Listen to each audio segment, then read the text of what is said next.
તારીખ 2 ઓગસ્ટ 2025ના રોજ લિંબાયત વિસ્તારમાં એક આલોક અગ્રવાલ નામના ઈસમની ચપ્પુના ઘણા બધા ઘા મારી ક્રૂરતાપૂર્વક હત્યા કરવામાં આવી હતી. આ બાબતે Surat crime branch, local police, Limbayat police, zone two સાહેબના એલસીબી વગેરે દ્વારા આ કેસને ગંભીરતાપૂર્વક તપાસ કરી રહ્યામાં આવ્યો હતો. આ તપાસ દરમિયાન જાણવા મળ્યું હતું કે અશફાક ઉર્ફે કૌવા નાસિર શેખ, જે જહાંગીરપુરા વિસ્તારમાં અને સૈયદપુરા વિસ્તારમાં હોળી બંગલા પાસે રહે છે, એ આ કેસનો મુખ્ય આરોપી છે. એને મરનાર સાથે કોઈ બાબતમાં ઝઘડો થયેલો હતો.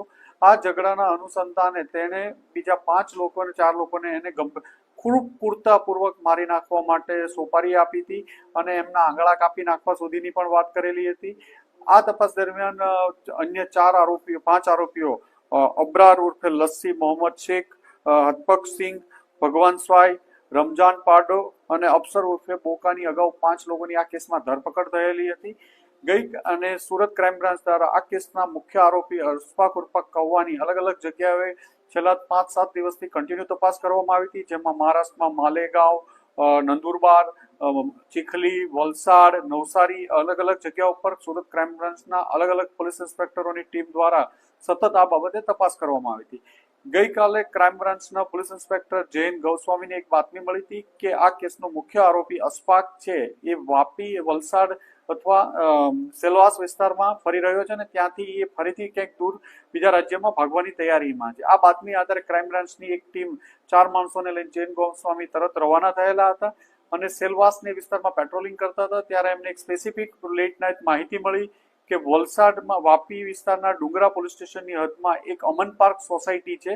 એ અમન પાર્ક સોસાયટીના 6ઠા માળે આ માણસ એક ફ્લેટમાં 604 નંબરના ફ્લેટમાં છે. ક્રાઇમ બ્રાન્ચની ટીમ દ્વારા સમય બગાડ્યા સિવાય તરત જ આ જગ્યા ઉપર પહોંચી અને દરવાજો નોક કરતા એક ઇસમ દ્વારા દરવાજો ખોલવામાં આવ્યો હતો. એનું નામ સાજિદ ઉર્ફે શાહરૂખ પણ કહે છે. એની પૂછપરછ દરમિયાન કોઈ ઇસમ અંદર છે કે નહીં તો એને કંઈ જવાબ ના આપ્યો.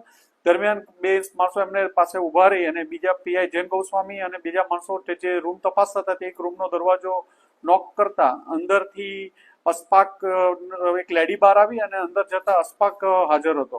અશફાકે ચપ્પુથી પોલીસ ઇન્સ્પેક્ટર જૈન ગૌસ્વામી ઉપર હુમલો કરવાનો પ્રયત્ન કરતા પોલીસ ઇન્સ્પેક્ટર જૈન ગૌસ્વામી દ્વારા ફાયરિંગ કરવામાં આવ્યું હતું, જેમાં એના પગના ભાગમાં, નીચેના ભાગમાં ઈજા થયેલી હતી. પોલીસ દ્વારા તુરંત જ 108ને બોલાવવામાં આવી અને એ સાથે 108ને આવતા એ પહેલા જ પોલીસની ટીમ દ્વારા એને હોસ્પિટલ લઈ જવામાં આવ્યો હતો. ત્યાં એને ગંભીર ઈજાઓ પણ થયેલી છે અને તેને એક્સરે વગેરે દ્વારા ડિસ્ચાર્જ કરાવીને આજ ક્રાઇમ બ્રાન્ચ ખાતે લાવવામાં આવ્યા છે અને આગળ વધુ તપાસ માટે એને લિંબાયત પોલીસ સ્ટેશન સોંપવાની કાર્યવાહી કરવામાં આવી છે.